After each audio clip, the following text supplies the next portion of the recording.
Et que vous soyez des habitués, que vous soyez de passage, que vous soyez des visiteurs, soyez tous les bienvenus aujourd'hui. Alors, c'est un dimanche particulier. Régulièrement, on se réunit le dimanche pour parler à Dieu, chanter de louanges en ce moment parce que nous croyons en Dieu. Mais c'est particulier aujourd'hui parce qu'il y a 3 personnes qui se font baptiser, qui témoignent de leur foi en Jésus-Christ aujourd'hui. Et nous voulons nous réjouir avec eux pour ce moment. Et on vous invite en tout cas à vous sentir libre de pouvoir chanter, danser avec les chants qui vont être entonnés, aussi à passer un temps dans la prière. Et nous sommes vraiment dans la joie d'être là avec vous.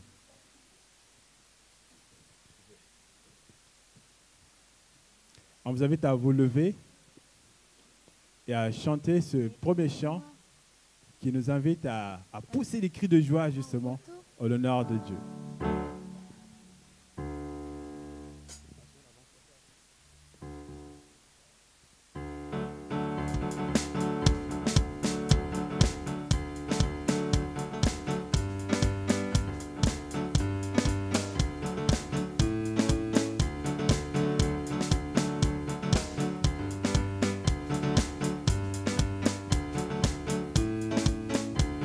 Avec des cris de joie, ma bouche te chantera. Je lèverai mes mains et te célébrerai. Avec des cris de joie, ma bouche te chantera. Je lèverai mes mains et te célébrerai. Oh Dieu, tu es mon Dieu. Oh Dieu, tu es mon Dieu. Mon âme te recherche. Mon âme te recherche. Et soupire après toi sur la terre desséchée. Avec des cris de joie, ma bouche te chantera. Je lèverai mes mains et te célébrerai. Avec des cris de joie, ma bouche te chantera. Je lèverai mes mains et te célébrerai. Lorsque je pense à toi, Lorsque je pense à toi, et seul sur ma et cause, seul sur ma je cour, médite sur toi l'éveil de la nuit. Avec des cris de joie, ma bouche te chantera. Je lèverai mes mains et te célébrerai. Avec des cris de joie, ma bouche te chantera. Je lèverai mes mains et te célébrerai.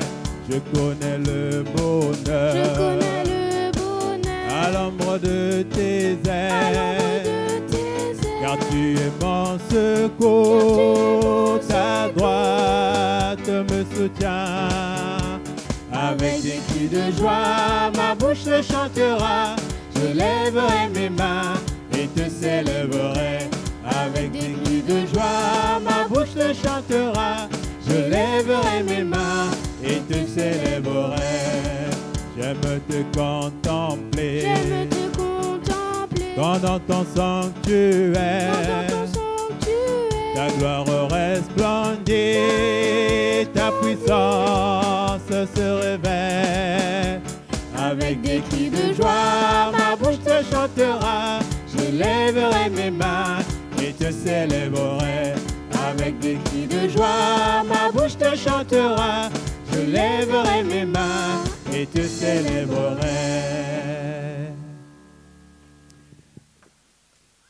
Psaume 98 qui nous dit justement pourquoi on doit être dans la joie de pouvoir chanter en l'honneur de notre Dieu. Chanter en l'honneur de l'Éternel un cantique nouveau, car il a fait des merveilles. Sa main droite et son bras sans... reviens juste en arrière, s'il te plaît. Son bras... non, alors, sa main droite et son bras sans lui ont assuré la victoire. L'Éternel a fait connaître son salut. Il a révélé sa justice sous les yeux des nations. Il s'est souvenu de sa bonté et de sa fidélité envers la communauté d'Israël. Jusqu'aux extrémités de la terre, on a vu le salut de notre Dieu. Poussez des cris de joie en l'honneur de l'Éternel, habitants de toute la terre. Faites éclater votre allégresse et chantez. Merci. Et nous aussi, nous allons chanter notre joie parce que ce que Dieu a fait pour le peuple d'Israël, il a fait pour toute l'humanité. Le salut est et acquis pour toute la terre.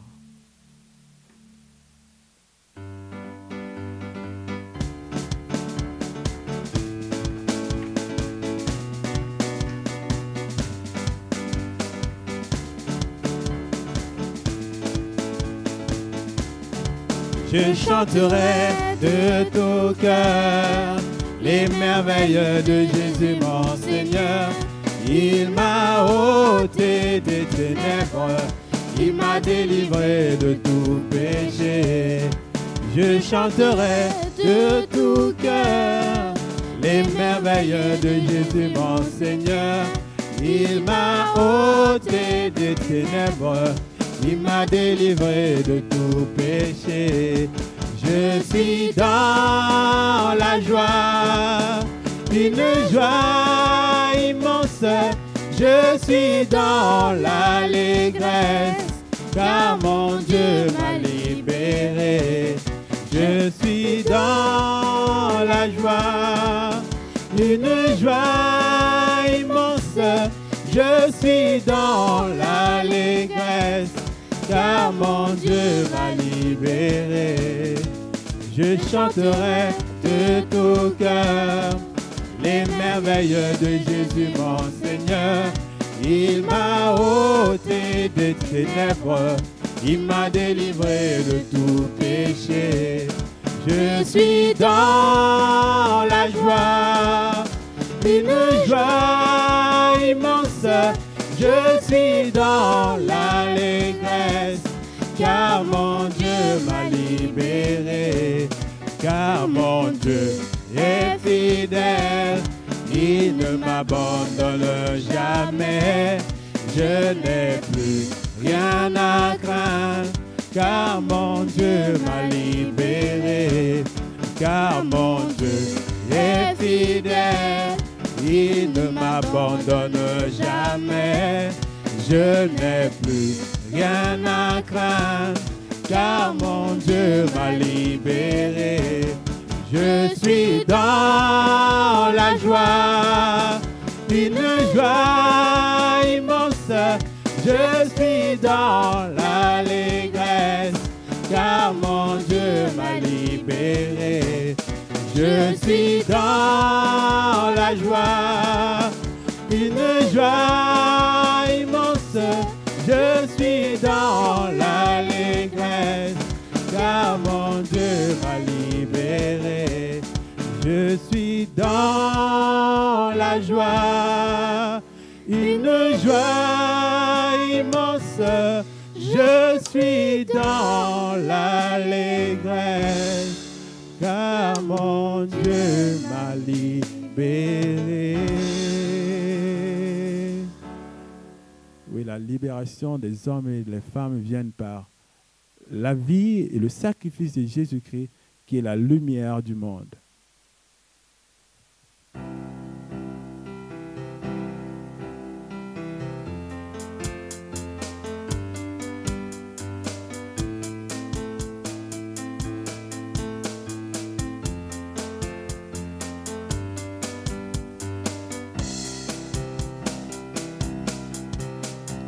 Quittant la gloire de ton ciel, tu es venu sur terre. Fils aimé du Dieu éternel, tes bras tu as ouverts. Les nations bouleversées, le cours de notre humanité. Nous crions ensemble, victoire. Christ est la lumière du monde, que sa gloire recouvre la terre, puissance infinie qui libère, son nom est saint, il est saint, il est saint. Nous les fils et les filles du roi, entendons chaque jour un hymne de joie, célébrons son amour. Les nations de la terre s'inclineront devant le Père. Nous chanterons ensemble victoire. Christ est la lumière du monde, que sa gloire recouvre la terre.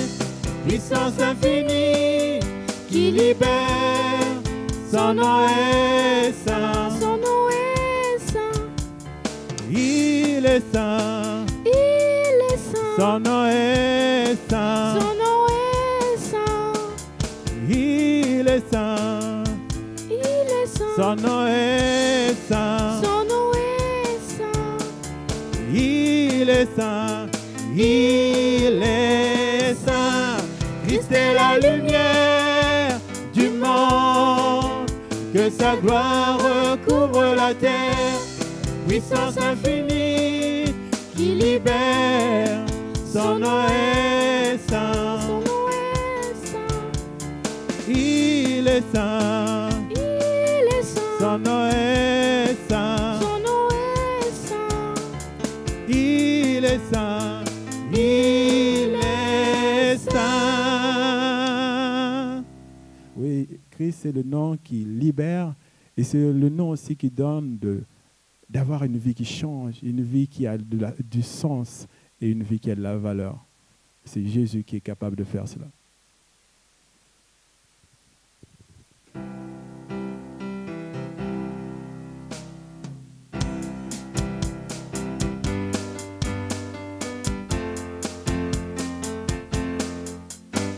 C'est lui. Qui a changé ma vie, oui c'est Jésus. Jésus, celui qui a changé ma vie, oui c'est Jésus. Jésus, je l'ai rencontré, lui le ressuscité, il a changé ma vie, il est vivant aujourd'hui, celui qui a changé ma vie, oui c'est Jésus. Jésus, celui qui a changé ma vie, oui c'est Jésus. Jésus, lorsqu'il reviendra, tout genou fléchira, chacun reconnaîtra qu'il est vivant, le roi des rois, celui qui a changé ma vie, oui c'est Jésus. Jésus, celui qui a changé ma vie, oui c'est Jésus. Jésus, si tu entends sa voix, n'endurcis pas ton cœur, laisse-le te saisir, te pardonner, te guérir.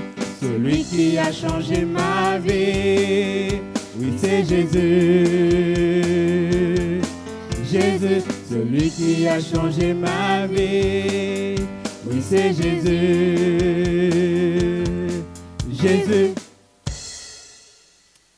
Oui Seigneur, nous voulons reconnaître que la délivrance vient de toi. Nous étions tous errants, nous faisions des choses qui ne te plaisaient pas, nous faisions le mal, alors que toi tu voulais un monde parfait.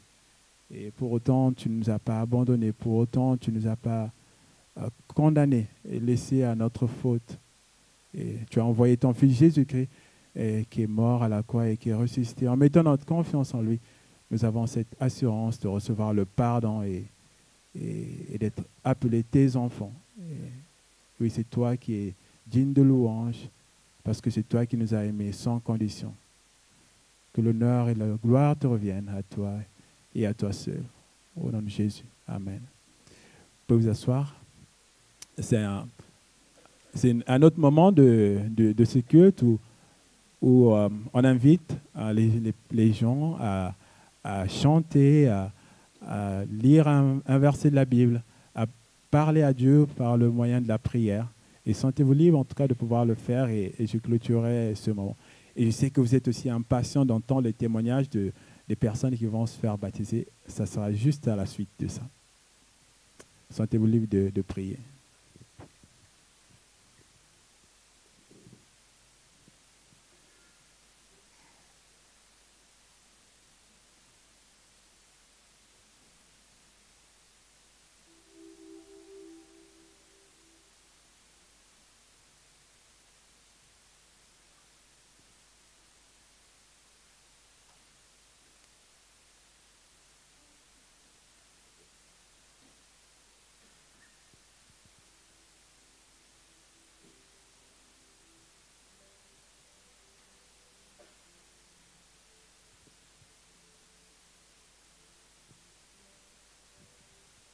soyez pas timide. Hein.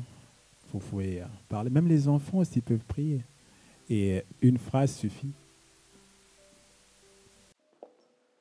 Alors, c'est bon? Oui. Bonjour à tous, soyez les bienvenus et nous allons avoir un temps spécial dans la vie de notre Église, un temps où nous allons célébrer des baptêmes. Alors, les baptêmes, en fait, c'est quelque chose que Jésus lui-même a institué avant de retourner auprès du Père, et ça nous est décrit dans Matthieu au chapitre 28 euh, et au verset 16. Donc, c'est ces derniers temps, vous savez, ces derniers temps précieux où parfois on salue des amis sur le pas de la porte. Vous avez déjà tous vécu ça. Et là, on est en train de se dire des choses précieuses, des choses qui vont rester. Et, et Jésus va donner ces choses précieuses à ses disciples et aussi à nous qui sommes ici présents. Il nous donne un mot d'encouragement, un mot aussi pour nous dire qu'est-ce qu'il faut continuer de faire en son absence, en attendant son retour. Et il nous dit ça en Matthieu au chapitre 28, verset 16. Et on voit les 11 disciples qui sont autour de Christ. Et il est dit cela. Les 11 disciples allèrent en Galilée sur la montagne que Jésus leur avait désignée. Quand ils le virent, ils se prosternèrent devant lui. Mais quelques-uns eurent des doutes. Jésus s'approcha et leur dit, « Tout pouvoir m'a été donné dans le ciel et sur la terre.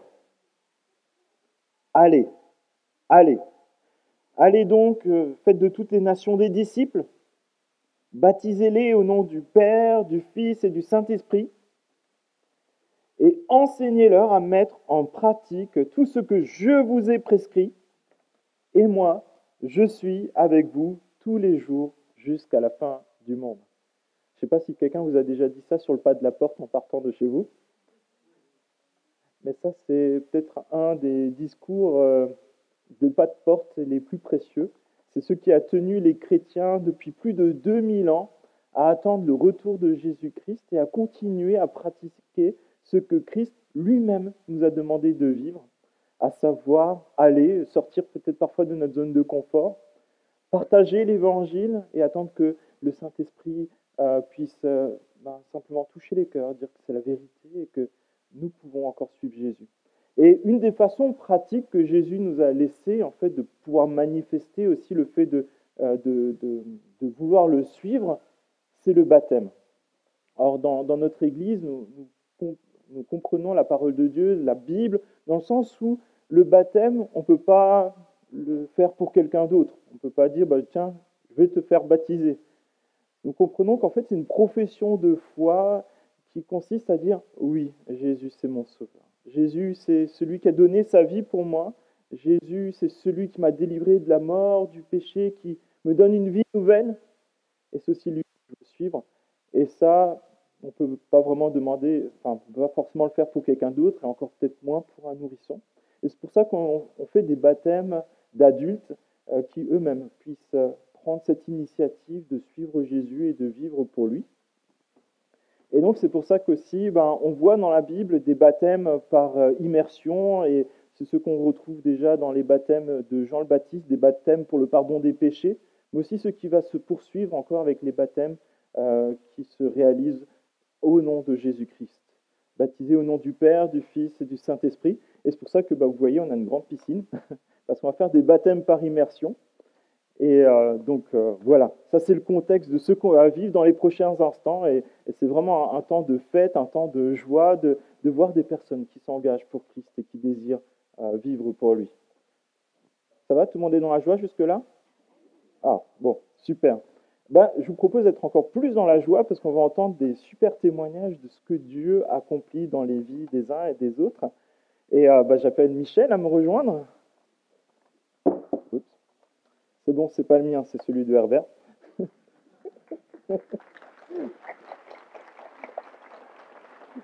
Ça va?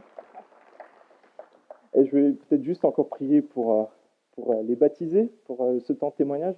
C'est toujours impressionnant quand même. Hein. Et souffle, hein, respire, ça te laisse le temps que je prie. Une chanson carrément. D'accord. Père, merci pour ce temps que tu me donnes, pour nous émerveiller de qui tu es.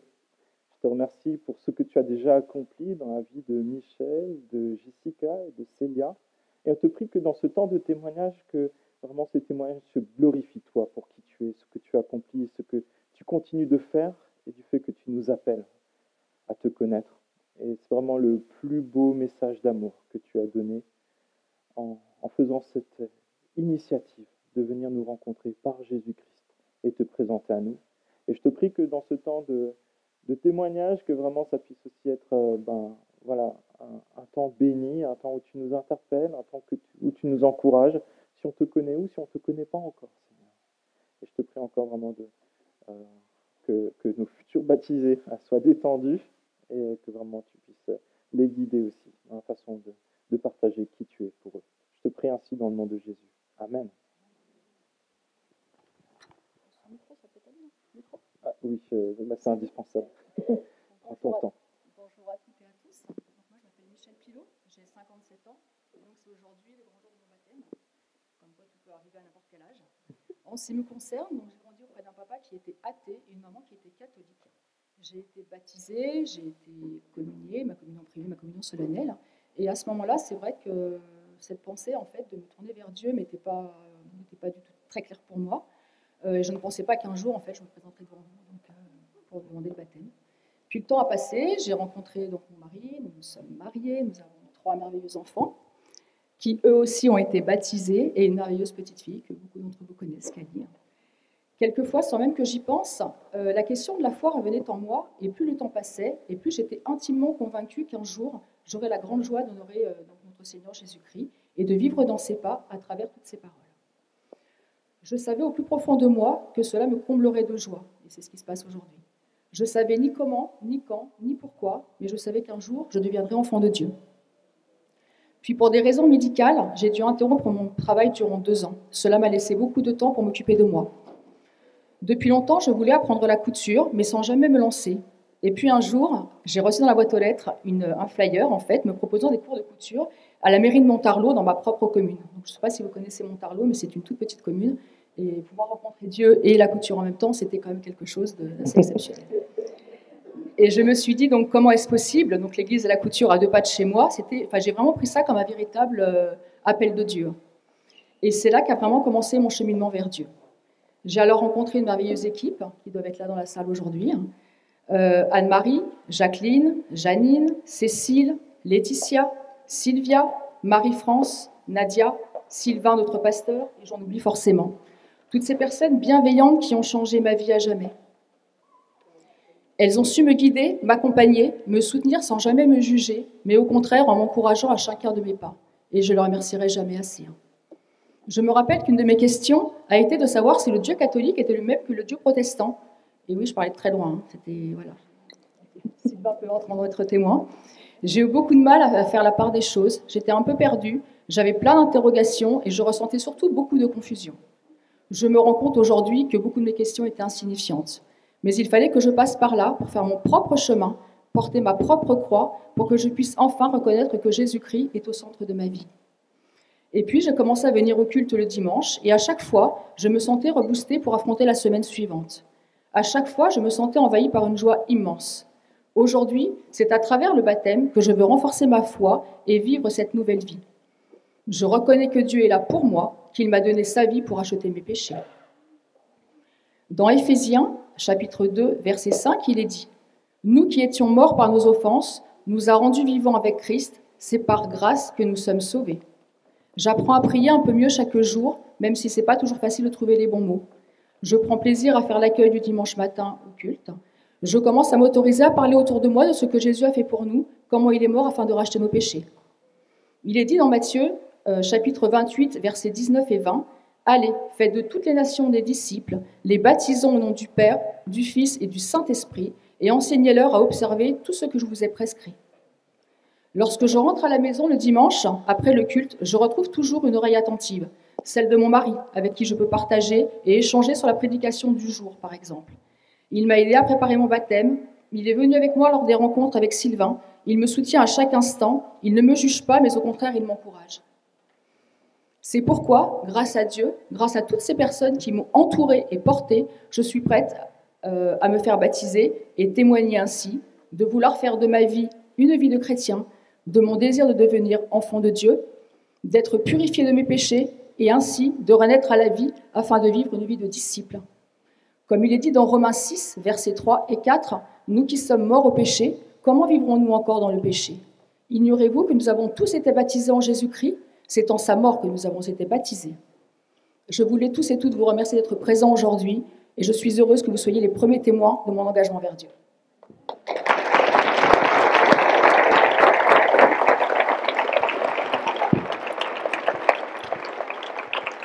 Merci beaucoup, Michel. On se retrouve bientôt. On se retrouve bientôt.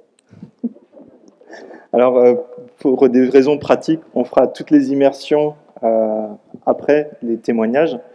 Et j'invite Jessica à s'approcher.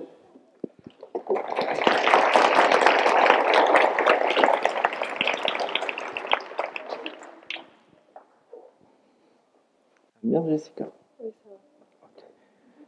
C'est à toi de jouer, là. Tu lis tranquillement. Alors, tout d'abord, merci à tous d'être là pour ce moment très important pour moi. Alors, je m'appelle Jessica, je suis née dans une famille chrétienne et je souhaite me faire baptiser aujourd'hui. Alors aujourd'hui, je vais vous expliquer comment j'ai vécu mes dernières années. Et en fait, tous les dimanches, mes parents m'amenaient à l'église et car c'était vraiment important pour eux. Et moi, j'y allais et puis c'est tout.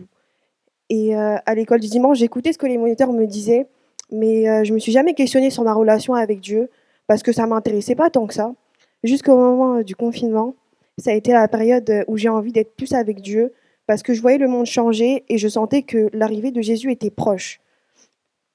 Donc, j'ai eu peur de ne pas pouvoir être sauvée, réconciliée avec Dieu. J'ai aussi eu l'impression qu'il me manquait quelque chose dans ma vie. J'ai compris que ce qui me manquait dans ma vie, c'était Jésus. C'était Jésus. Et j'ai compris, c'est ça que j'ai compris. Parce que, en fait, Jésus, il est toujours là et c'est un ami fidèle. Dans tous les moments, que ce soit dans les moments difficiles à surmonter que dans les bons moments, Jésus est un soutien. Donc, j'ai commencé à lire de plus en plus la Bible, à prier pour me rapprocher plus de Dieu. Et plus je me rapprochais de Dieu, moins je ressentais ce manque en moi. On s'en rend peut-être pas assez compte de ce que Dieu a fait et continue d'accomplir dans notre quotidien, mais je vous assure que Jésus prend soin de nous au quotidien. Dieu nous donne chaque jour énormément de bonnes choses. Dieu a tant aimé le monde qu'il a sacrifié son Fils unique, Jésus, pour nous sauver si on croit en lui. C'est une grâce et c'est vraiment un cadeau. Mais avec le temps, j'ai commencé à ne plus être proche de Dieu. Ce n'était plus comme au début. Parce que je me suis dit que je n'ai pas réellement besoin de Dieu dans ma vie, que je pouvais réussir seule. À ce moment-là, j'ai ressenti ce vide en moi, cette recherche de Dieu. Donc, je ne lis plus du tout la Bible et je prie seulement quand j'en avais vraiment besoin. Durant cette période, je mens fréquemment aux gens autour de moi. Je sais que Dieu n'aime pas le mensonge. Pécher, ce n'est pas bien, mais je le faisais quand même. C'est là que je me suis remis à prier et à me repentir et à confesser mes péchés que j'ai commis, demander pardon. Car quand on fait des mauvaises choses, ça nous sépare de Dieu et ça nous amène jusqu'à la mort. Mais Dieu nous donne l'opportunité d'avoir la vie éternelle gratuitement si on croit en lui. Donc j'ai commencé à lire de plus lire la Bible, car j'ai pris conscience de mes péchés et je cherchais un soutien pour lutter contre ce qui déplaît à Dieu et nous détruit à petit feu. En lisant la Bible, je suis tombée sur ce verset.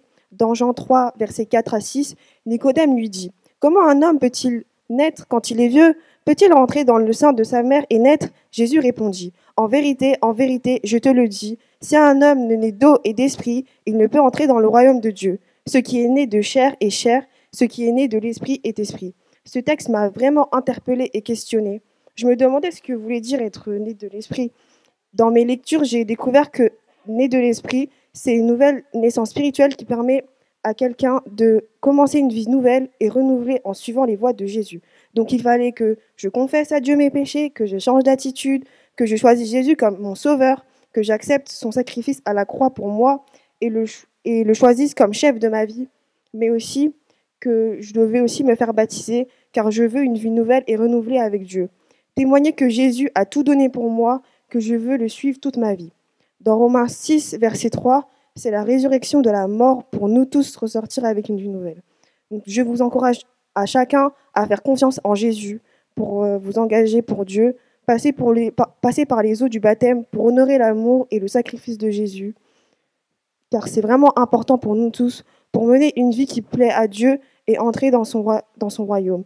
J'ai pris cette décision car je reconnais mes fautes, mon besoin de Dieu, je veux vivre de l'esprit et continuer à essayer de plus lui ressembler chaque jour. Merci à tous de m'avoir écouté.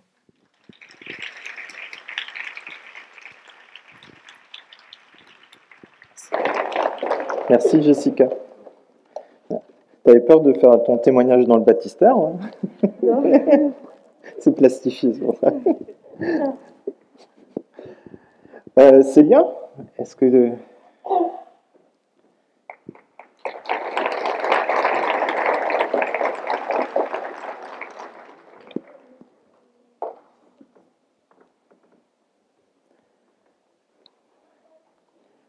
Ça va?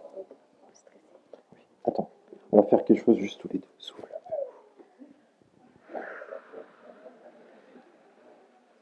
T'as du souffle, hein? Si on fait une équipe de plongée, je t'embauche. Ça va? Tiens, le bien proche comme ça, et tu dis doucement.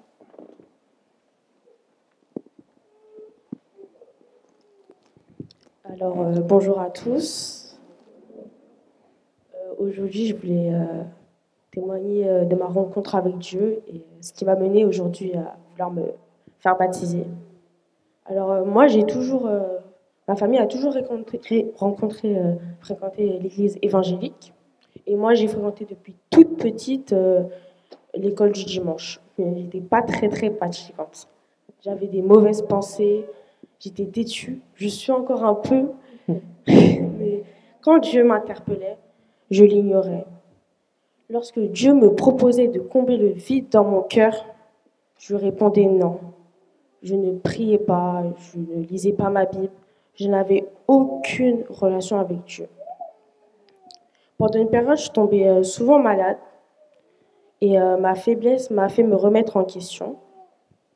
J'ai constaté que j'étais vulnérable et que j'avais besoin de Dieu. Puis ma mère est tombée fortement malade, elle a dû aller à l'hôpital.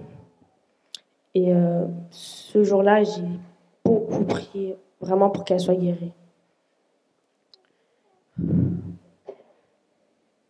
J'écoutais de la musique et je suis tombée sur une chanson qui m'a touchée. C'est À l'agneau et À toi la gloire. Il n'y avait personne chez moi et je me suis mise à pleurer en la chantant. C'est là que j'ai vraiment pris conscience de la sainteté de Dieu et du sacrifice de Jésus pour moi et pour le pardon de mes péchés. J'ai été plus seule. Depuis ce jour, j'ai commencé à chercher à connaître Jésus. Mais la première question que je me suis posée, c'est est-ce que Dieu veut réellement me sauver? Toutes les fois où j'ai désobéi à Dieu, il y a un verset qui m'a marqué. J'allais beaucoup sur les réseaux sociaux, comme jeune, comme vous dites. Jean 3, verset 16. En effet, Dieu a tant aimé le monde qu'il a donné son Fils unique, afin que quiconque croit en lui ne périsse pas, mais ait la vie éternelle. Dieu a tellement d'amour pour moi. Malgré mes défauts, il a donné Jésus. Jésus a donné sa vie pour que je sois sauvée. J'ai décidé à ce moment-là que Jésus est mon sauveur et que je veux le suivre chaque jour. Je lui ai confessé mes péchés, ma dureté de mon cœur. Je lui ai demandé pardon. J'ai trouvé mon refuge auprès de lui. Depuis ce jour, je vis enfin. Je lis ma Bible. J'ai commencé à mettre de l'ordre dans ma vie, qui en avait bien besoin. J'ai commencé à vivre pour Dieu et ce qui a conduit à réduire les difficultés de mon quotidien, dans mes fréquentations, mon regard sur les situations, sur moi-même. Le Seigneur Jésus m'a profondément changé, même si je reste en lutte contre le péché. Je sais que Jésus est toujours à mes côtés.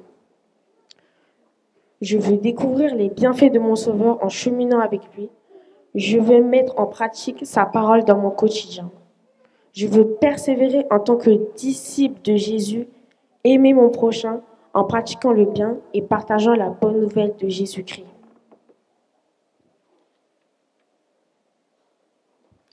Je veux me faire baptiser pour témoigner de ma fierté d'être enfant de Dieu. Jésus m'a racheté du péché pour me donner une nouvelle vie, abondante pour toute l'éternité. Le fait d'être chrétien ne veut pas dire ne pas connaître la souffrance, les difficultés, mais Jésus est là à nos côtés. Il y a un verset que je voudrais faire de mien pour quand je traverserai les difficultés. Le psaume 37, verset 4. Fais de l'Éternel tes délices et il te donnera ce que ton cœur désire. Je veux faire confiance à Jésus pour prendre soin de moi et me diriger de ce qui plaît à Dieu. Pour moi, tout a commencé par un chant ou une prière toute simple. Je vous encourage à faire si vous ne l'avez pas encore fait. Mais demandez juste à Jésus de vous rencontrer et vous donner sa paix.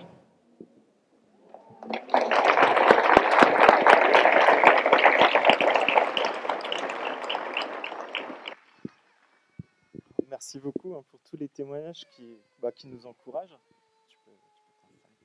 Merci beaucoup pour tous les témoignages qui nous encouragent peut-être à cheminer avec Dieu, qu'on soit chrétien ou pas encore.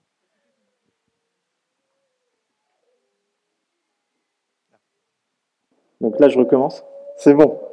Voilà, donc c'est vrai que les témoignages, c'est vraiment un temps où Dieu peut-être parfois utilise ça pour nous encourager dans notre cheminement, qu'on soit chrétien ou pas encore.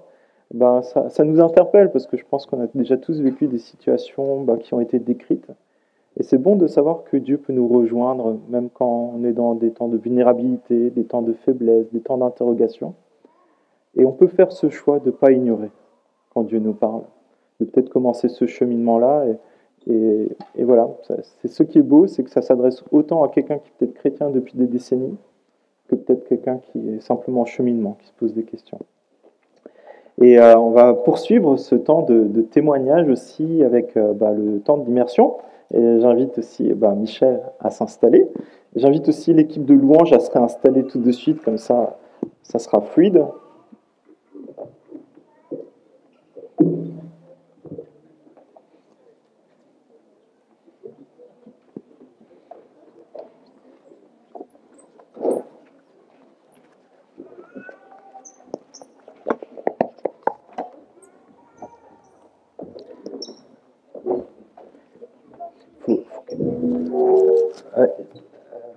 Néla, tu peux baisser un peu le micro, je pense que tout est fort, c'est pour ça que c'est...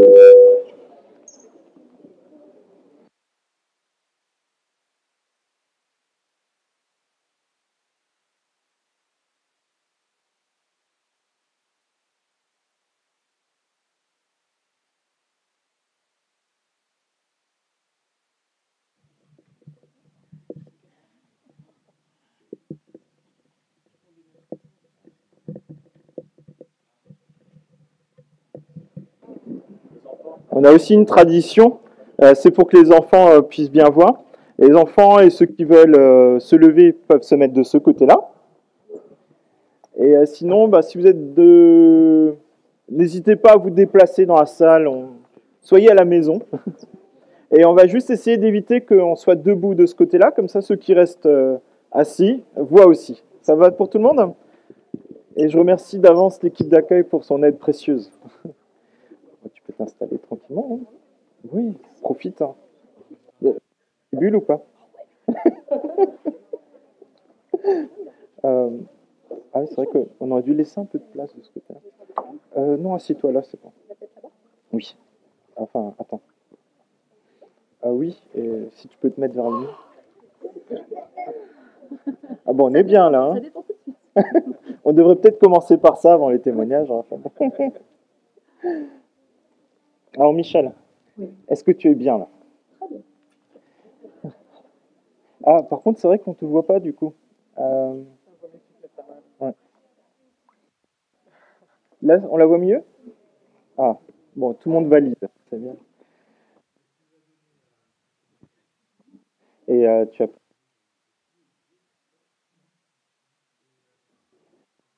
C'est ton souhait. Tu veux le suivre chaque jour? Chaque jour.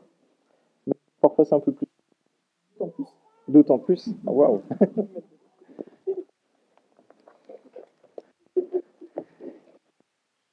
Sur ta confession de foi, baptisé, il faudrait aller un peu vers le milieu. Oui, faut. Et voilà. Michel, je te baptise au nom du Père, du Fils et du Saint-Esprit, dans la mort et la résurrection de Jésus-Christ.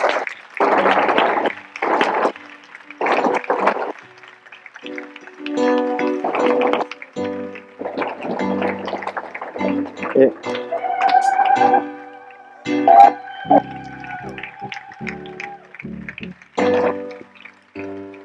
Tu m'as ébloui par tes mélodies. Tu m'entoures d'un chant d'amour, un chant de délivrance devant mes ennemis. Toutes mes craintes s'enfuient. Je ne suis plus esclave de la peur. Je suis enfant de Dieu.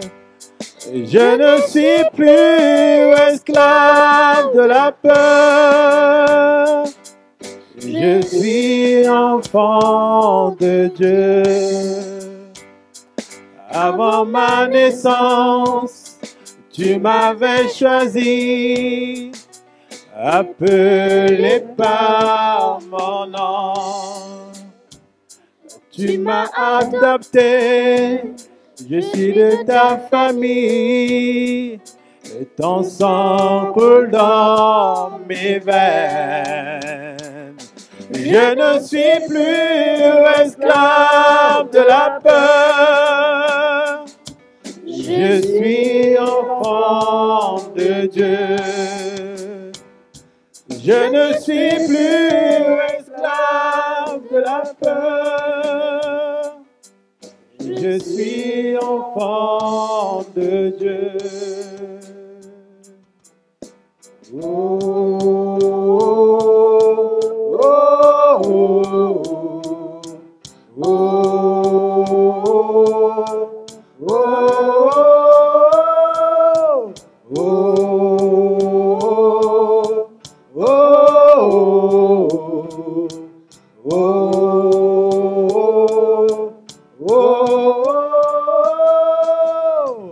tu fends la mer et je peux la traverser. Mes peurs se noient dans ton amour. Tu m'as sauvé, alors je peux chanter. Je suis enfant de Dieu. Tu prends la mer et je peux la traverser. Mes peurs se noient dans ton amour. Tu m'as sauvé, alors je peux chanter. Je suis enfant de Dieu. Je suis enfant de Dieu. Je suis enfant de Dieu. Je suis enfant de Dieu. je vais encore poser une question. Alors Michel, oui, je vais encore te faire pleurer. C'est toi qui as choisi ce chant. Tu peux nous dire pourquoi tu l'as choisi?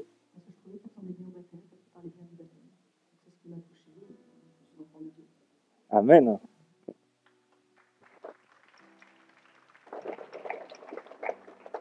Alors Michel, quand je suis t'avais choisi ce chant, ça m'est venu, ça m'a parlé du psaume 23. Alors, ce psaume, je te le dis. L'Éternel est mon berger, je ne manquerai de rien. Il me fait reposer dans de verts pâturages. Il me dirige de mes eaux paisibles. Il restaure mon âme. Il conduit dans les sentiers de la justice. À cause de son nom, quand je marche dans la vallée de l'ombre de la mort, je ne crains aucun mal. Car tu es avec moi. Ta houlette et ton bâton me rassurent. Tu dresses devant moi une table. Et en face de mes adversaires, tu oins d'huile ma tête. Et ma coupe déborde. Oui, le bonheur et la grâce m'accompagneront.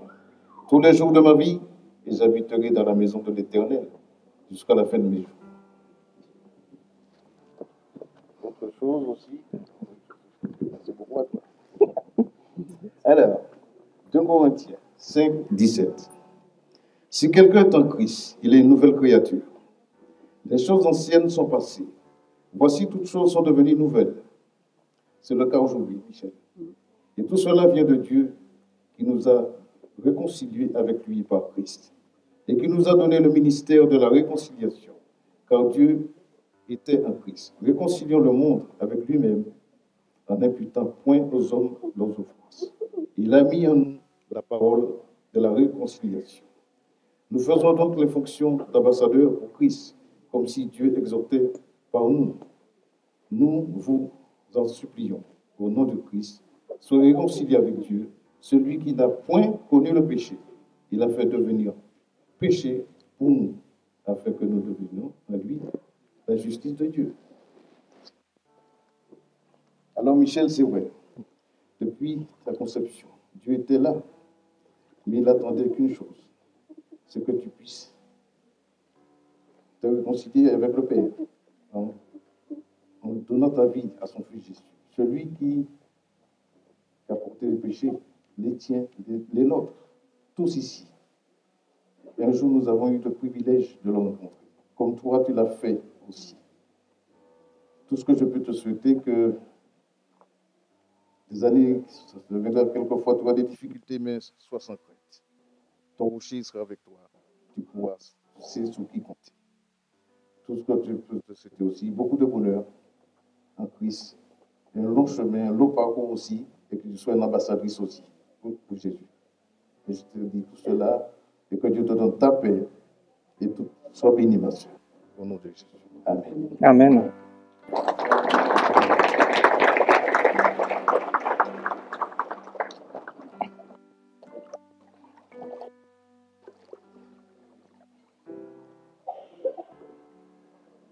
Ne t'embête pas trop. Hein.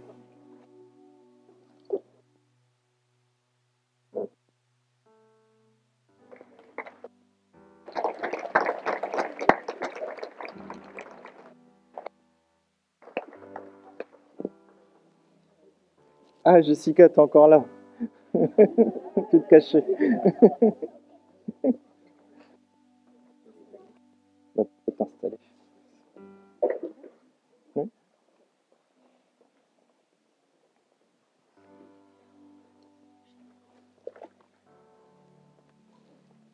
Allons-y.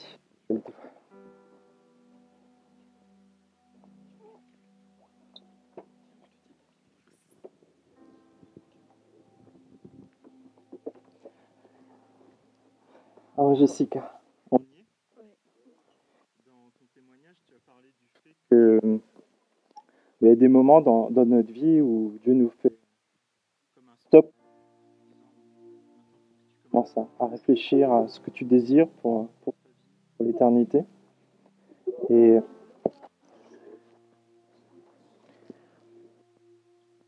aujourd'hui, qu'est-ce que tu as décidé pour la vie qui est devant toi et l'éternité qui est devant toi? Moi, je veux vivre avec Dieu tout au long de ma vie et pouvoir continuer de jour en jour à ressembler à Jésus.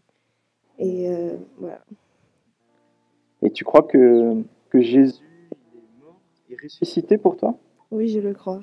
Et tu veux le suivre fidèlement chaque jour? Oui. Sur ta confession de foi, on va procéder au baptême.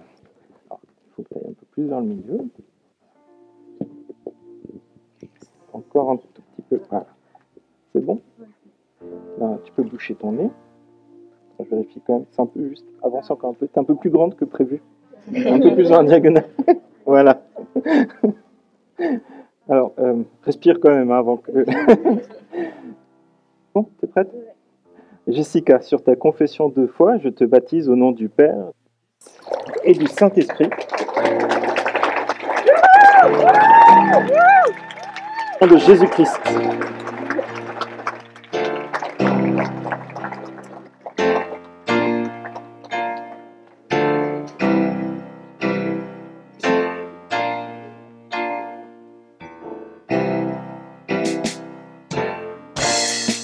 J'étais orphelin, seul abandonné, perdu son chemin. Et ton amour m'a trouvé. pas le- C'est resté. Alors, celui-là, ça sera pour après.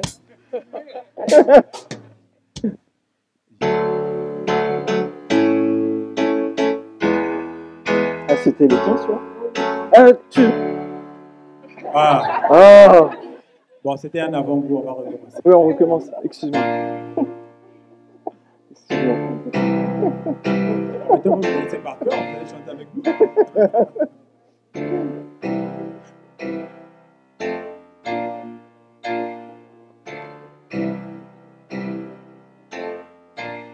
J'étais orphelin, seul abandonné, perdu son chemin. Ton amour m'a trouvé, serré sur ton cœur, blotti contre toi. Ma vie enlacée dans la chaleur de tes bras, qui guérit, restaure, rend vivant les morts. Mon plus grand trésor, c'est l'amour de notre Père. Au feu qui dévore, baptise-moi encore, esprit, âme et corps, de l'amour de notre Père.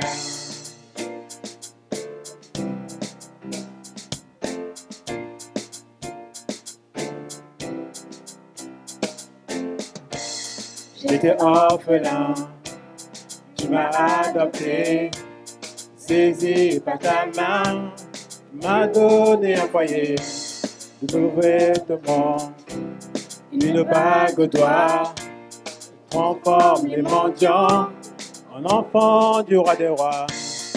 Il guérit, restaure, rend vivant les morts. Mon plus grand trésor, c'est l'amour de notre Père. Au feu qui dévore, baptise-moi encore, esprit, âme et corps, de l'amour de notre Père.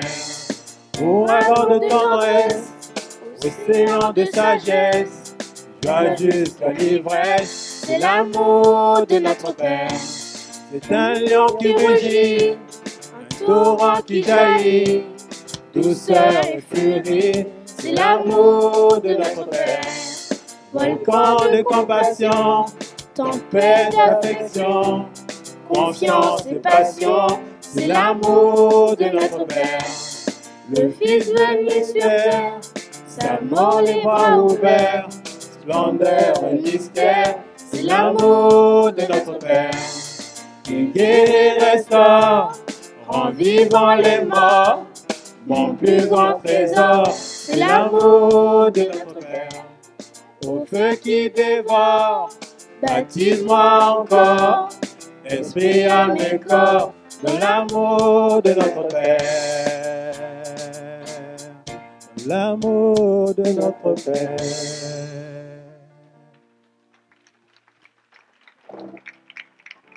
Ah. Jessica, c'est toi qui as choisi ce chant. Est-ce que tu peux nous dire pourquoi tu l'as choisi? Parce que mon plus grand trésor, c'est l'amour de mon père. Amen.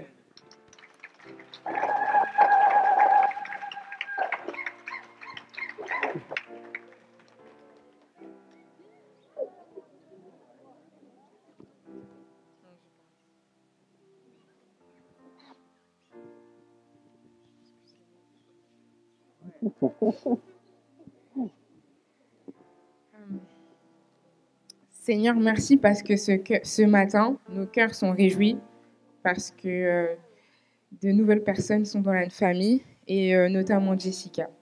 Merci pour la vie de Jessica que tu as, à qui tu as pensé, tu as préparé avant la fondation du monde. Merci parce que tu as tracé un chemin pour elle. Avant qu'elle soit née, tu l'aimais déjà. Avant qu'elle soit née, tu savais qu'aujourd'hui nous serons là pour nous réjouir pour elle et qu'elle serait réjouie en toi. Et nous voulons vraiment te glorifier pour sa vie.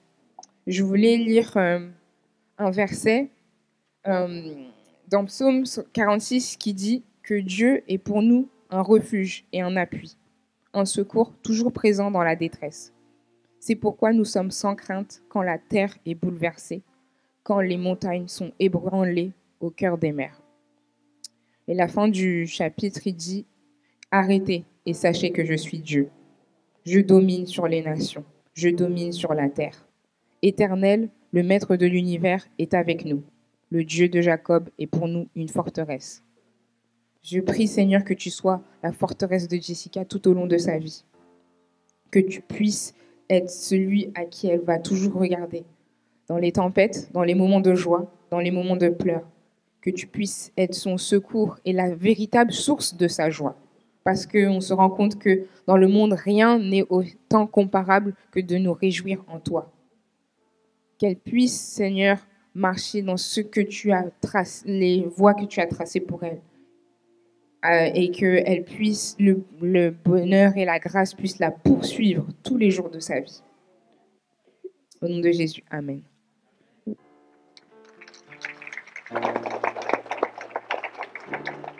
Tu as bien fait le coup ?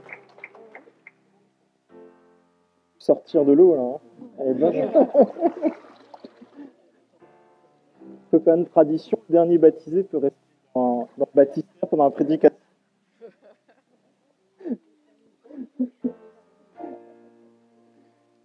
Seigneur ? Ah, c'est bon.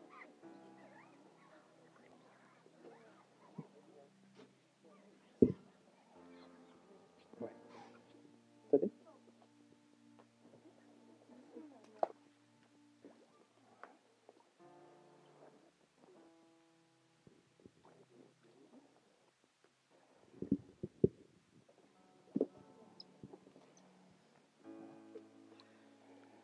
Célia, dans ton témoignage, tu parlais du fait qu'à un moment, en fait, Dieu s'est révélé de manière particulière à toi et tu as pris conscience de tes péchés, de toutes les fois où finalement tu n'as pas fait ce que Dieu attendait de toi. Est-ce qu'aujourd'hui, tu sais que Dieu t'a pardonné ? Oui, Jésus a payé à la croix le prix de tes péchés. oui, Et aujourd'hui, est-ce que tu veux marcher fidèlement avec Jésus, le suivre et lui ressembler chaque jour davantage ? oui. Sur ta confession de foi, on va procéder au baptême. On va se mettre en diagonale comme ça. Tu peux faire un petit peu bouger. Sur ta confession de foi, je te baptise au nom du Père, du Fils, du Saint-Esprit, de Jésus.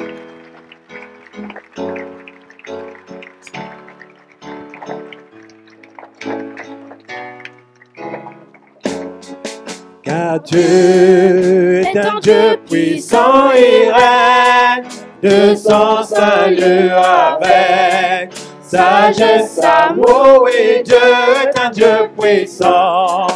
Car Dieu est un Dieu puissant et règne de son salut avec sagesse, amour, et Dieu est un Dieu puissant. Car Dieu est un Dieu puissant et règne de son salut avec sagesse, amour, et Dieu est un Dieu puissant. Car Dieu est un Dieu puissant et règne de son salut avec sagesse, amour, et Dieu est un Dieu puissant. Oui, Dieu est un Dieu puissant.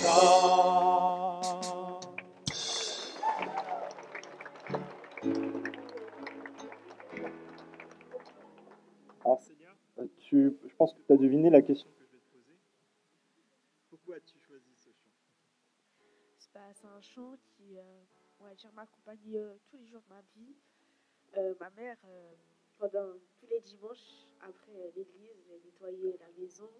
Et, au départ, j'ai été vraiment un peu agacée, mais au fil du temps, cette musique a commencé à apaiser mon cœur et me sentir en paix. Merci Seigneur. Dieu est un Dieu puissant.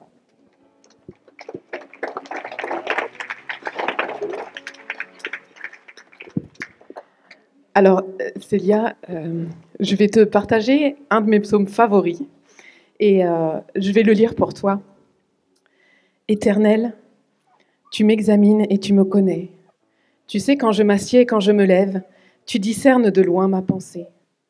Tu sais quand je marche et quand je me couche, et toutes mes voies te sont familières. La parole n'est pas encore sur ma langue que déjà, Éternel, tu la connais entièrement. Tu m'entoures par derrière et par devant, et tu mets ta main sur moi. Une telle connaissance est trop extraordinaire pour moi. Elle est trop élevée pour que je puisse l'atteindre. Où pourrais-je aller loin de ton esprit? Où pourrais-je fuir loin de ta présence? Si je monte au ciel, tu es là. Si je me couche au séjour des morts, te voilà. Si je prends les ailes de l'aurore pour habiter à l'extrémité de la mer, là aussi, ta main me conduira, ta main droite m'empoignera. Si je me dis, au moins les ténèbres me couvriront, la nuit devient lumière autour de moi, même les ténèbres ne sont pas obscures pour toi. La nuit brille comme le jour, et les ténèbres comme la lumière. C'est toi qui as formé mes reins, qui m'as tissé dans le ventre de ma mère. Je te loue de ce que je suis une créature si merveilleuse. Tes œuvres sont admirables, et je le reconnais bien. Mon corps n'était pas caché devant toi lorsque j'ai été fait dans le secret, tissé dans les profondeurs de la terre. Je n'étais encore qu'une masse informe, mais tes yeux me voyaient, et sur ton livre étaient inscrits tous les jours qui m'étaient destinés, avant qu'un seul d'entre eux n'existe. Que tes pensées, ô Dieu, me semblent impénétrables, que leur nombre est grand. Comment les compter? Elles sont plus nombreuses que les grains de sable. Je me réveille et je suis encore avec toi. Ô Seigneur, je te remercie parce que tes œuvres sont innombrables, incomparables et merveilleuses. Je te remercie pour ce que tu as fait dans la vie de Célia, parce que tu as été là pour elle, parce que tu as eu la patience et la douceur d'attendre qu'elle vienne à toi. Tu as eu la bienveillance de te tenir à ses côtés. Tu as ouvert son cœur pour qu'elle puisse te découvrir et s'émerveiller devant toi.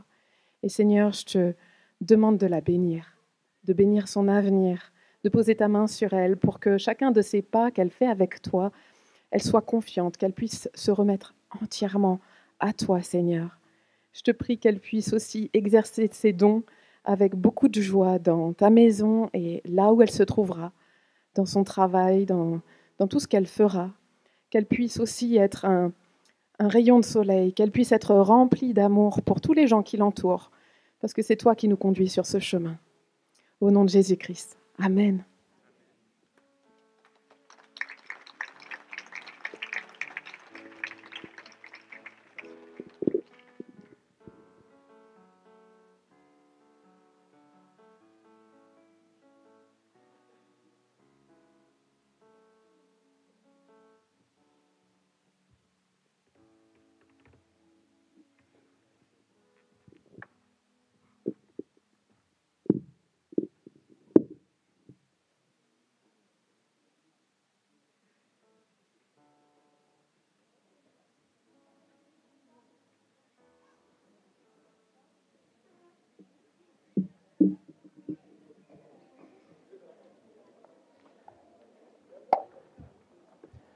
Alors, je vous invite à reprendre place si vous le trouvez, si personne ne vous l'a piqué entre-temps. Et je vous invite à peut-être simplement profiter encore pour saluer votre voisin de gauche, de droite, lui dire vous êtes content de le voir, de partager ces temps ensemble.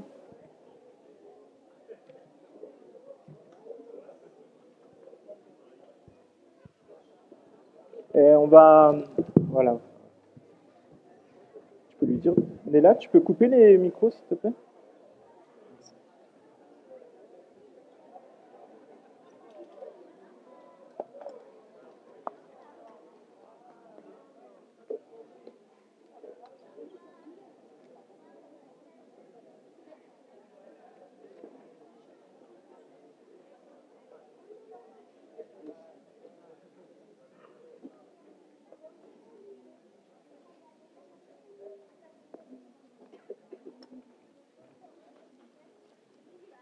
Alors, bonjour à chacun et chacune. Nicolas, tu peux afficher les annonces, s'il te plaît? Alors, soyez chaleureusement les bienvenus, que vous veniez pour la première fois, les premières fois.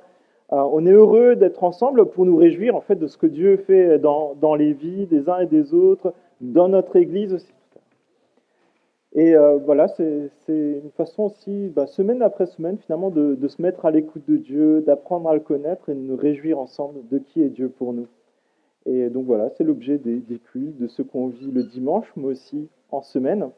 Et je vous invite à pouvoir participer justement à ce qui se vit dans l'Église. Et les dimanches matins, avant le culte, à 9 heures, il y a un temps précieux pour notre Église qu'on a démarré depuis quelques semaines maintenant. C'est un temps de lecture de la Bible et de prière qui se déroule dans la chapelle. Et donc ça commence à 9 heures, c'est de 9 heures à 9h30. Et c'est l'occasion finalement de lire la Bible en Église. C'est un temps, je pense, où Dieu peut vraiment l'utiliser pour nous encourager, et aussi un temps de prière pour honorer Dieu, mais aussi lui remettre le temps de culte. Donc si vous n'avez pas encore eu l'occasion d'y participer, je vous invite vraiment à en profiter.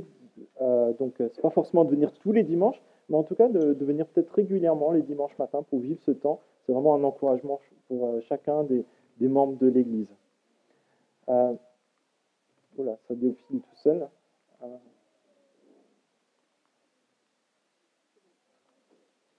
Samedi, on aura aussi un temps particulier, un temps de travaux. Donc ça s'adresse aux hommes et aux femmes. Et en fait, ça va consister à commencer les travaux d'aménagement aussi d'une partie de la salle ici, mais aussi de l'arrière de la salle. Et on le voit aujourd'hui, par exemple, pour rien qu'organiser les baptêmes, c'était pas très simple. On n'avait pas vraiment de place pour tout le monde aujourd'hui pour se changer. Donc ça devient urgent. Donc on va s'y atteler. Et on remercie Dieu en fait pour les locaux qu'il nous a donnés, et dans lesquels on vit depuis le mois de juin. Mais on va aussi faire la part que Dieu nous confie aussi pour les exploiter au mieux, pour sa gloire et aussi pour un bon fonctionnement de notre Église et le rayonnement de l'Évangile dans toute cette région où il nous a placés. Donc rendez-vous. Donc on va faire seulement la demi-journée. Donc on va se retrouver ici à 8h30. Vous pouvez venir même un peu avant pour en prendre un café. Et on va faire 8h30 midi. Donc l'idée, c'est d'être assez ponctuel pour qu'on puisse rapidement démarrer, être efficace. Et à midi, on prendra un petit apéritif et on rentrera à la maison. Ça va pour tout le monde? Donc ça concerne les hommes et les femmes, hein, petits et grands. Et même si vous n'êtes pas très bricoleur, c'est l'occasion d'apprendre. Et je pense que ça peut être une bénédiction à plus d'un titre.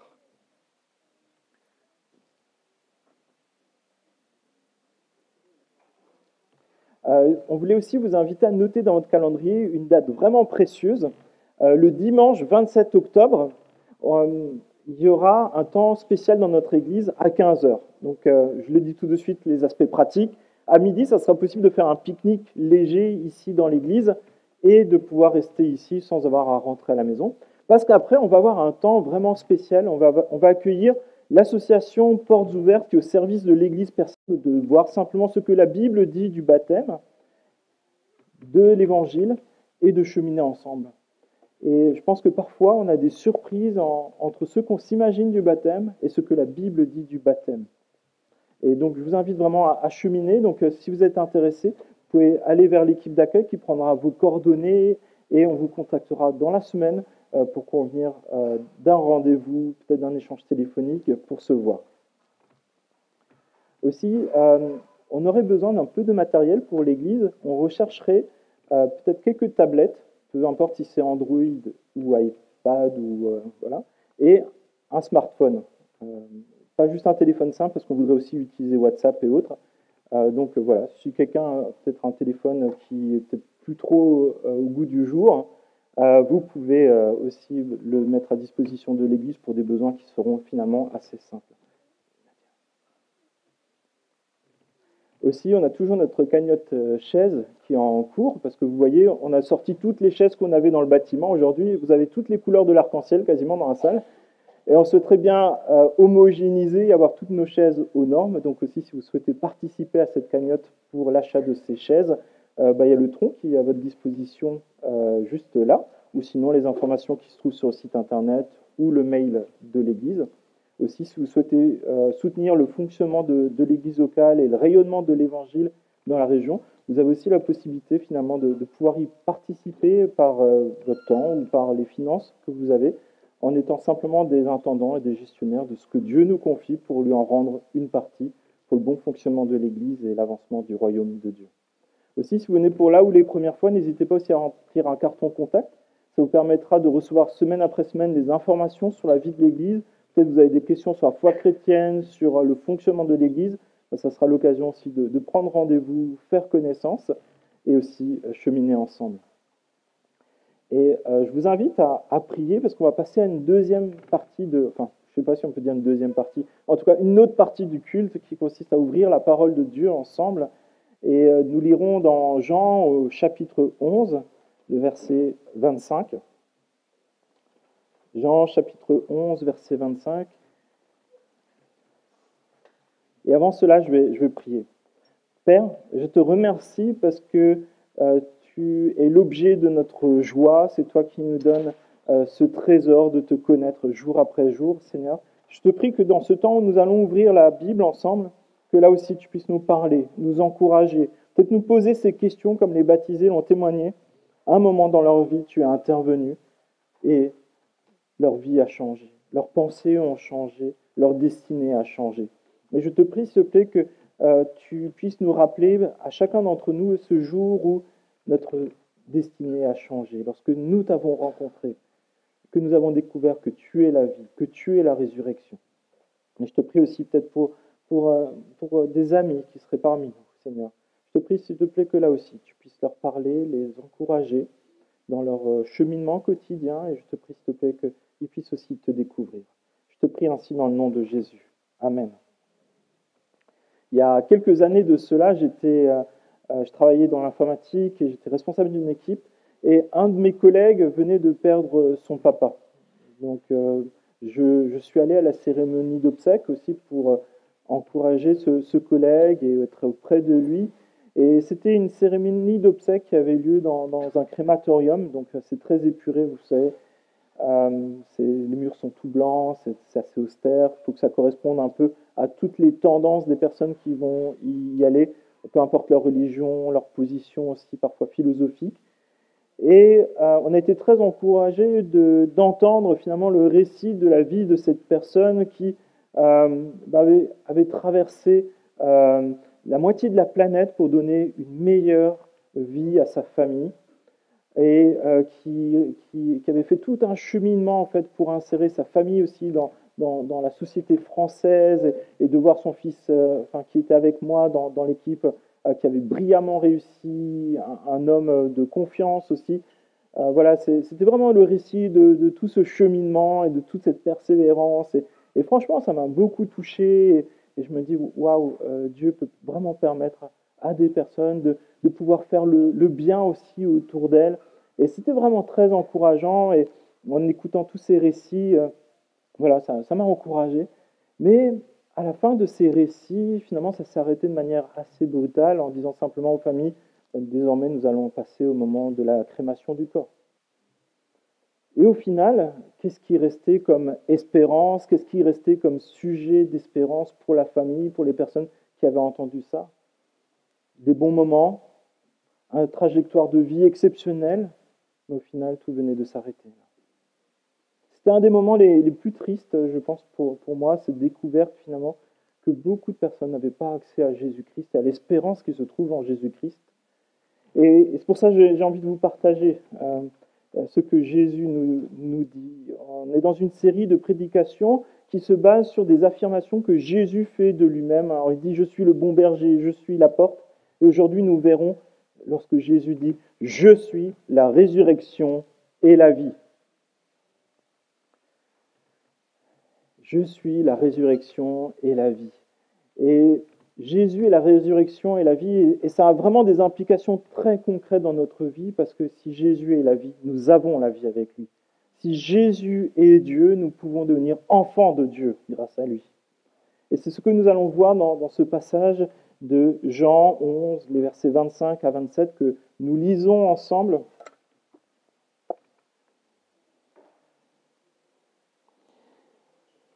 Donc, Jésus lui dit, « C'est moi qui suis la résurrection et la vie. Celui qui croit en moi vivra, même s'il meurt, et toute personne qui vit et croit en moi ne mourra jamais. » Crois-tu cela? Oui Seigneur, je crois que tu es le Messie, le Fils de Dieu qui devait venir dans le monde. Il faut comprendre que lorsque Jésus dit ces paroles, Jésus se trouve à un enterrement. Lazare, un ami de Jésus, se trouve déjà dans un tombeau depuis 4 jours. Son corps, de ce que disent même les sœurs de Lazare, a commencé à se décomposer. Il y a une odeur de mort qui est là, qui est omniprésente.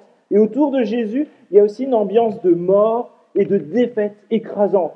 C'est la fin. C'est palpable aussi dans les pleurs de la famille et ce tourment qui s'est installé autour de Marthe, de Marie. Et Marthe et Marie, pourtant, avaient demandé à Jésus, plusieurs jours avant la mort de Lazare, de venir pour guérir Lazare. Parce qu'elles étaient convaincues que Jésus pouvait guérir Lazare. Mais Jésus arrive trop tard. Lazare est depuis 4 jours dans un tombeau. Jésus arrive trop tard. Est-ce qu'il y a des situations dans ta vie où tu t'es dit, j'ai prié, j'ai demandé, mais Jésus est arrivé trop tard. Dieu ne m'a pas répondu à temps dans ma difficulté, dans mon questionnement. Et je me mets un peu à la place de Jésus et je me dis, mais que dire à Marthe et Marie, les sœurs de Lazare qui est décédé, qui sont abattues, qui sont dans le deuil, qui sont en pleurs? Que dire à la famille? Et c'est là que Jésus dit quelque chose qui est extraordinaire. Jésus dit à cette sœur qui est en pleurs, « Je suis la résurrection et la vie. » Je suis la résurrection et la vie. C'est incroyable parce que autant les hommes peuvent tuer, peuvent faire passer de la vie à la mort, mais Jésus seul est celui qui sait faire passer de la mort à la vie, et ce n'est pas momentané, et c'est même éternel. Dieu est le seul qui sait créer la vie, qui sait ressusciter les morts. Est-ce qu'il y a quelque chose qui est mort en toi ce matin? Quelque chose où tu as fait le deuil, peut-être des espérances, peut-être des projets que tu avais. Mais j'ai envie de te dire, dans ton désert, Jésus est la source de vie. Et pour aujourd'hui, mais aussi pour toute l'éternité qui est devant toi. Ne te prive pas de cette source de vie. Jésus est la résurrection et la vie. Vous savez, parfois on peut se sentir comme mort à l'intérieur de nous, mort spirituellement. Et ça vient du péché, on l'a entendu dans les témoignages. C'est toutes les fois où finalement on a désobéi à Dieu, qu'on a loupé finalement cette trajectoire que Dieu avait pour nous, toute cette distance qu'on a mis entre Dieu et nous, et qui finalement fait qu'on s'éteint de l'intérieur, on se sent comme vide. C'est ça la mort spirituelle. Et dans le monde qu'on connaît, qui est aujourd'hui rongé par les mensonges, les trahisons, les guerres, les maladies, la peur, les larmes, la mort et le deuil, peut-être encore d'autres choses, je crois qu'on a tous soif. On a tous soif de vérité, de relations authentiques, de paix, de guérison, de santé, de joie, de consolation, de vie, d'espérance. Avoir une espérance dans tout cela. Et face à ça, on peut avoir deux attitudes. On peut chercher à fuir les problèmes, vivre dans la désillusion en se disant « ça ira mieux demain, je vais faire la fête ce soir, demain on verra ». On peut faire des distractions, on peut passer des heures devant des réseaux sociaux, devant une console de jeu, devant des séries. Et on peut se mentir à soi-même en s'imaginant que par nos propres forces, on peut changer des circonstances, on peut changer des personnes autour de nous. La question, c'est finalement en qui je peux faire confiance pour cette vie, mais aussi pour l'éternité qui suivra. Croire en soi-même, ça nous amène à placer notre confiance dans une destinée qui est assez incertaine. Qui peut dire que demain il sera encore vivant? Qui peut dire que demain il sera en pleine santé?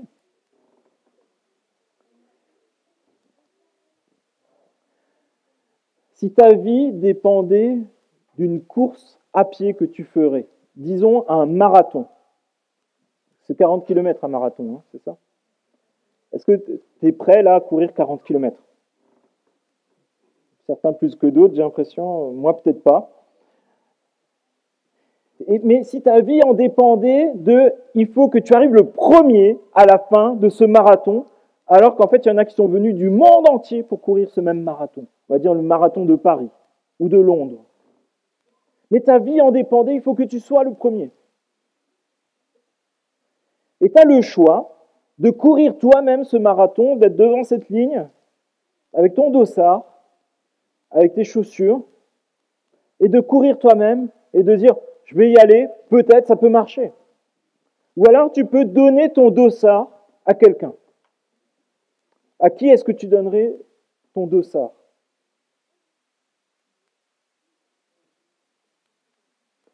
Si tu me le donnes à moi, vaut mieux aller ailleurs. Hein. C'est déjà fichu. Mais imagine, tu as vu à la télé qu'il y avait le champion du monde des marathons qui est là. Et tu as de la chance, il est à côté de toi. Et là, tu dirais, est-ce que tu ne veux pas prendre mon dossard? Là, c'est vraiment une question de vie et de mort. Et que la personne te dise, ouais, ok, pas de problème. Que ferais-tu? Est-ce que tu donnerais ton dossard? À qui peux-tu confier ce dossard? À toi-même? À n'importe qui? Ou à la personne que tu sais qu'il est sûr d'arriver le premier au bout de cette course? Et c'est là que Jésus dit quelque chose de fort. Celui qui croit en moi vivra, même quand il serait mort. Et quiconque vit et croit en moi ne mourra jamais. Et Jésus te dit par ces paroles-là, c'est bon, donne-moi ton dossard. Je vais courir à ta place.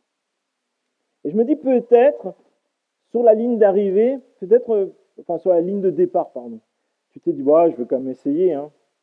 Peut-être là, tu es déjà en train de courir depuis un certain nombre d'années. Et tu vois le temps qui passe, et tu sais que le premier, il terminera bientôt. Et que la ligne d'arrivée, elle est encore loin, tu ne la vois même pas encore. Et que les années passent, qu'il n'y a pas vraiment de changement. Et tu ne sais même pas vraiment où tu vas. Peut-être qu'il y a des souffrances qui s'accumulent, des pertes, des deuils dans ton quotidien.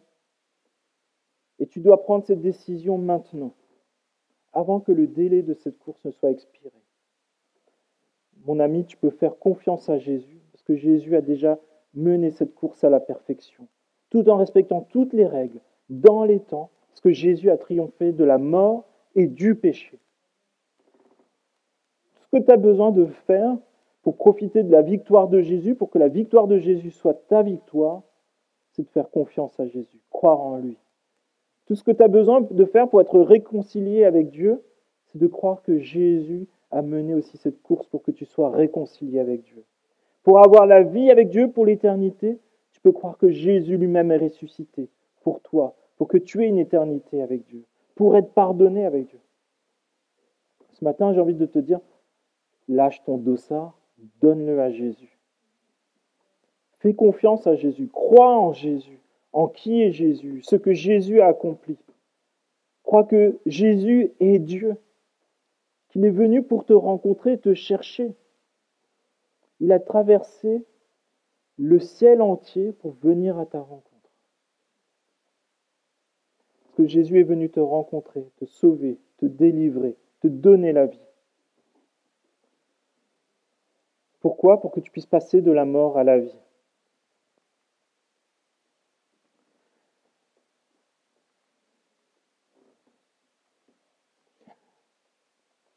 Vous savez, au XIXe siècle, il y avait une tradition qui consistait à mordre les morts. Ce n'est pas une blague, je ne l'invente pas. On mordait les morts afin de s'assurer qu'ils étaient bien morts. Et non d'être dans un état de catalepsie ou de paralysie. Alors tous ceux qui sont dans les professions de santé, me jetez rien. Voilà, c'est ce que j'ai compris. Et progressivement, il y a des techniques de diagnostic qui se sont perfectionnées pour diagnostiquer un état de mort, l'arrêt d'un cœur, et aujourd'hui la mort cérébrale. Et en 1958, à l'université Johns Hopkins, des chercheurs ont découvert par hasard, en 1958, lors d'une expérience sur un chien en fibrillation, donc son cœur qui était en vrac, qu'en effectuant des compressions thoraciques, comme sur la photo ici, on pouvait rétablir un pouls. Et cette découverte accidentelle a conduit au développement de la réanimation cardio-pulmonaire moderne, et une technique qui sauve aujourd'hui des humains en cas d'arrêt cardiaque. Comme quoi, parfois, par hasard, on trouve des trucs vraiment sympas quand même. Donc si jamais ça vous arrive avec votre chien, vous pouvez faire ça. Avec un homme, il faut peut-être faire différemment. Mais que comprendre de tout ça? Qu'on ne savait pas vraiment qui était mort ou vivant jusqu'à assez récemment. On ne savait pas non plus comment redémarrer un cœur qui était en vrac. Et finalement, depuis quelques décennies, on sait le faire. Et pendant plusieurs siècles, c'était juste pas simple de savoir si une personne était réellement morte. On pensait d'abord que lorsque le cœur s'arrêtait, c'était irréversible, et c'était la mort. Et aujourd'hui, dans la médecine moderne, on pense que certaines lésions du cerveau sont irréversibles. Mais Jésus, en fait, dans tout ça, il te déclare que l'arrêt du cœur, l'arrêt du cerveau, même un corps mort et décomposé ou détruit, n'est pas un frein à la résurrection de Jésus-Christ. La mort physique n'est pas la fin avec Jésus. Et aujourd'hui, cette vérité a peut-être été découverte de manière accidentelle, y compris pour toi. Et je t'encourage à réagir comme ces chercheurs qui ont vu au début juste un espoir et qui ont commencé à s'y intéresser et à chercher la vérité, à chercher comment ça pouvait sauver des personnes, comment eux-mêmes ça pouvait les sauver peut-être un jour. Et en persévérant, ces chercheurs ont permis de sauver des milliers, peut-être des millions de personnes dans le monde. Et Jésus est lui aussi venu, il y a 2000 ans, pour sauver des millions et des milliards de personnes dans le monde. Pour leur dire qu'il y a un espoir, qu'il y a une résurrection. Et aujourd'hui, tu peux aussi connaître cette vie pour l'éternité dans la présence de Dieu. Et Jésus donne seulement 2 critères. De ton vivant, croire en Jésus. De ton vivant, croire en Jésus. Et aujourd'hui, tu peux décider de croire en Jésus, donner ton dossard à Jésus pour avoir la vie éternelle et passer de la mort à la vie. De la mort spirituelle, de ce désespoir à cette vie pour l'éternité, dans l'espoir du retour de Jésus-Christ. Et quand on dit espoir, c'est un espoir sûr et certain. Et là, j'ai envie de vous dire, mettez-vous dans les sandales de Jésus. Au milieu de ce temps de deuil, des dizaines de personnes dans une maison en train de pleurer avec la famille, vous venez de dire, je suis la résurrection de la vie, il faut croire en moi. Et il y a Marthe en face d'elle, en face de Jésus qui pleure un frère. Et Jésus ne demande pas à Marthe si ces mots l'ont réconforté. Mais Jésus demande à Marthe en quoi elle croit. Crois-tu cela? Crois-tu cela? Ce matin, est-ce que tu crois cela? Croire en Jésus, ce n'est pas passer de la pommade sur nos tristesses ou nos deuils. Croire en Jésus change complètement notre façon de vivre et de voir la vie et la finalité de la vie. Nous ne vivons pas seulement pour profiter du temps présent, mais nous vivons dans l'espérance de vivre avec Jésus pour toute l'éternité dans une vie transformée où il n'y a plus de pleurs, plus de guerre, plus de larmes, plus de deuil, plus de trahison, mais la joie d'être dans la maison de Dieu. Et à cette question de Jésus, qu'est-ce que tu répondrais? En quoi crois-tu? En quoi espères-tu? Est-ce que tu crois en quelque chose? Est-ce que tu espères en quelque chose? Sur quelle certitude peux-tu réellement bâtir ta vie pour l'éternité? Parce que l'éternité, c'est long. D'autant plus qu'on est loin de Dieu. Qu'on est dans ce regret d'avoir loupé cette possibilité de dire « Je crois en Jésus-Christ. Je crois qu'il est la résurrection et la vie. » Et Marthe répond simplement à Jésus. Jésus est le Christ. Jésus est le Christ. Je crois que tu es le Messie, que tu es le Fils de Dieu qui devait venir dans le monde. Jésus est le Christ, ça veut dire le Messie, ça veut dire celui qui est attendu pour sauver, pour libérer et pour donner la vie. Croire en Jésus en tant que Fils de Dieu, c'est une expression surtout qu'on retrouve dans l'Ancien Testament qui veut dire que Jésus est le roi. Jésus est le roi. Est-ce que Jésus est le roi de ta vie? Jésus, est-ce que c'est le chef de ta vie, le boss de ta vie? Est-ce que Jésus veut te guider selon la volonté de Dieu? Et vous savez, 2000 ans après Jésus-Christ, alors que Jésus est venu, il continue d'attendre le Messie. Ce matin, j'ai envie de te dire, n'attends pas le Messie, il est déjà venu et il t'attend toi. Réponds à son appel, monte dans le bus. Même si le bus... Ah, j'ai oublié de vous raconter une anecdote qui m'est arrivée. Il y a quelques années de ça, avec Nadia, on a pu faire un voyage aux Antilles et on a décidé de prendre le bus. Ceux qui connaissent, ils comprennent. Et donc, il y avait un arrêt de bus avec le beau poteau, bonne couleur, avec des horaires de bus. Et on attendait là, et on voyait les voitures qui passent, les bus qui passent. Et à un moment, il y a quelqu'un qui s'arrête et qui dit « Je suis déjà passé plusieurs fois en voiture et je vous vois toujours ici. » Et il me dit « Le bus ne s'arrêtera jamais ici. Je vous emmène. » Et en voiture, il nous a déposés.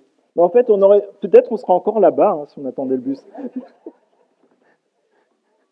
Et j'ai envie de te dire, peut-être que toi aussi tu continues d'attendre à un arrêt de bus, parce que tu t'imagines que le bus va passer, parce que c'est là que tu t'imagines qu'il va passer.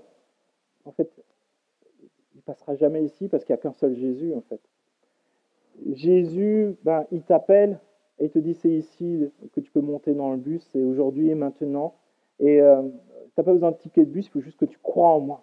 Monte dans le bus.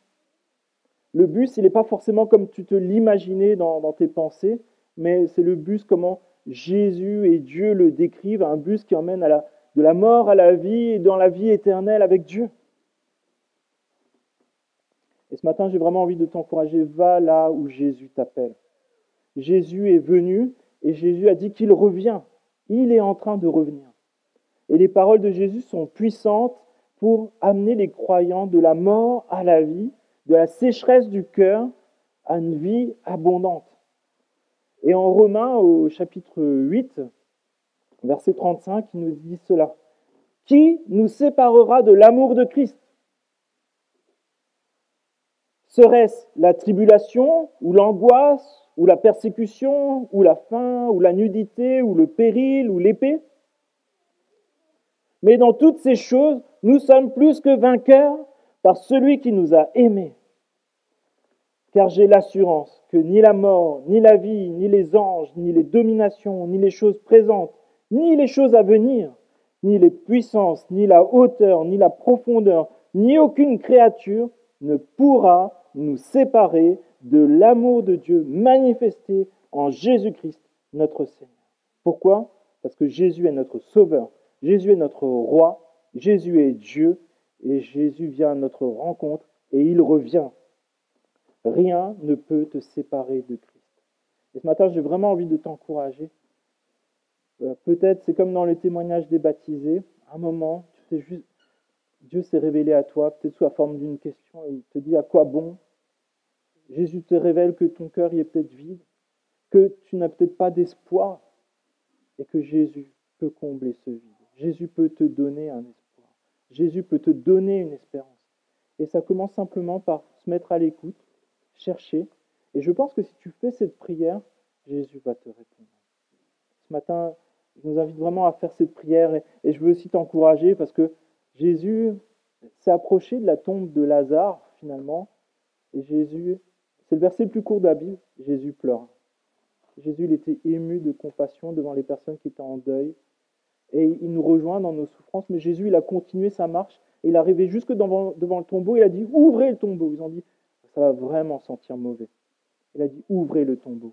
Et il a dit, Lazare, sors de là. Et Lazare est sorti de là. Ce que Jésus dit, il le promet. Et ce qu'il a réalisé, ce n'est pas juste dans un coin, ce n'est pas un morceau de livre. C'est des personnes qui l'ont réellement vu.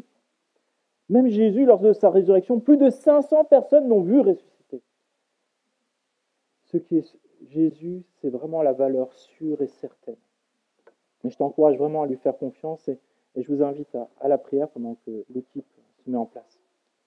Père, je te remercie pour Jésus qui est la victoire sur la mort, sur le péché, qui nous donne la vie et qui nous passe de la mort à la vie par sa résurrection, Seigneur. Je te remercie parce que Jésus est venu à notre rencontre et il continue de venir à notre rencontre pour chaque jour nous chercher, pour nous donner cette vie et que nous allions boire à cette source éternelle où nous serons réellement désaltérés. Je te prie, s'il te plaît, que peut-être nous sachions aller vers cette source, Seigneur. Peut-être ça fait depuis un certain temps qu'on est comme dans un désert spirituel, Seigneur. Et je te prie que nous sachions revenir à notre premier amour, retourner à cette source et à pouvoir redire, peut-être maintenant, je crois en Jésus-Christ, mon Sauveur, mon Seigneur. Il est Dieu. Il donne la vie pour l'éternité. Et peut-être pour toi qui peut-être dans cette recherche, qui a peut-être entendu pour la première fois parler de qu'il y a une vie après la mort, qu'il y a une vie qui vaut la peine déjà dans ce monde et jusque dans l'éternité, je t'encourage à simplement faire cette prière. Si tu existes, révèle-toi à moi. Je veux aussi connaître la vie qui est en abondance. Seigneur, je te remercie parce que tu entends nos prières telles qu'elles sont, Seigneur, et tu y réponds. Je te prie, s'il te plaît, que vraiment que tu nous fasses du bien, que tu nous donnes ta joie, et que nous sachions nous attacher à ce qui est vrai, à ta mort et à ta résurrection.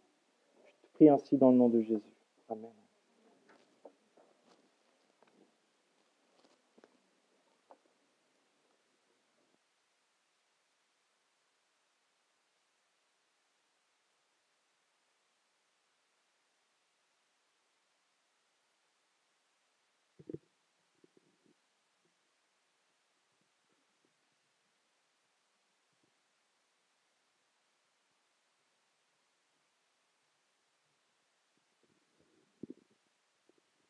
On vous invite à vous lever, à chanter ce dernier chant, Roi des rois.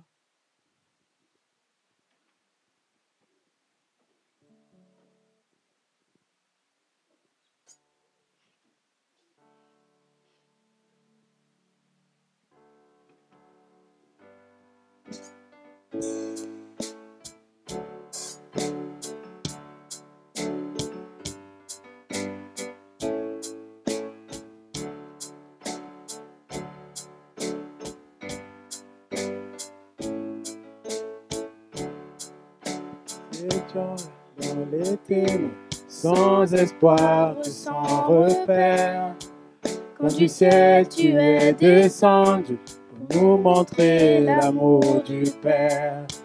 À une vierge en est apparu, comme l'avaient dit les prophètes, et d'un trône de gloire éternelle, tu es né dans une étape. Louange au Père, gloire au Fils, béni soit le Saint-Esprit. Dieu trois fois saint, majesté, gloire au roi des rois à tout jamais.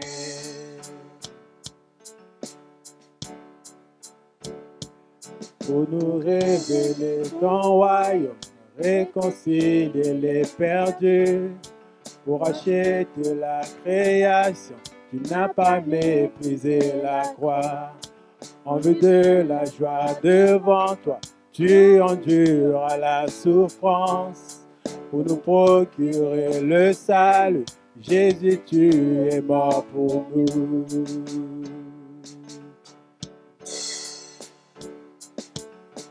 Louange au Père, gloire au Fils, béni soit le Saint-Esprit.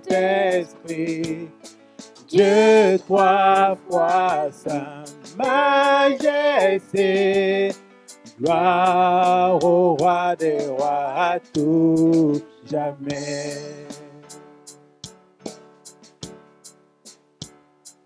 Et à l'aube du troisième jour, tout le ciel retint son souffle.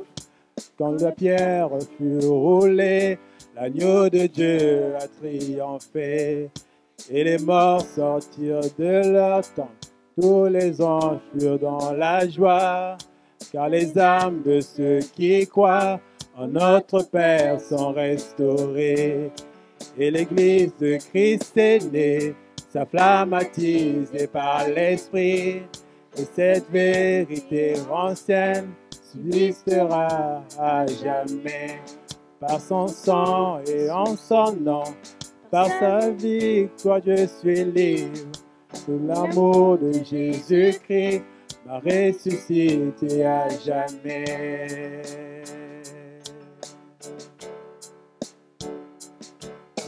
Louange au Père, gloire au Fils, béni soit le Saint-Esprit.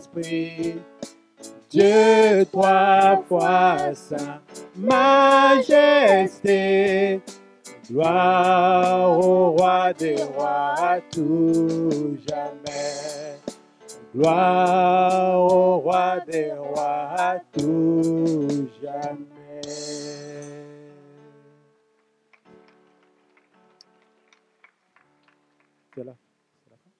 C'est la fin de notre culte. On vous invite à rester, à passer un moment convivial ensemble, un apéritif. Même si vous n'avez rien préparé, vous êtes cordialement invités à rester et par la suite passer une bonne semaine et que Dieu vous garde tous.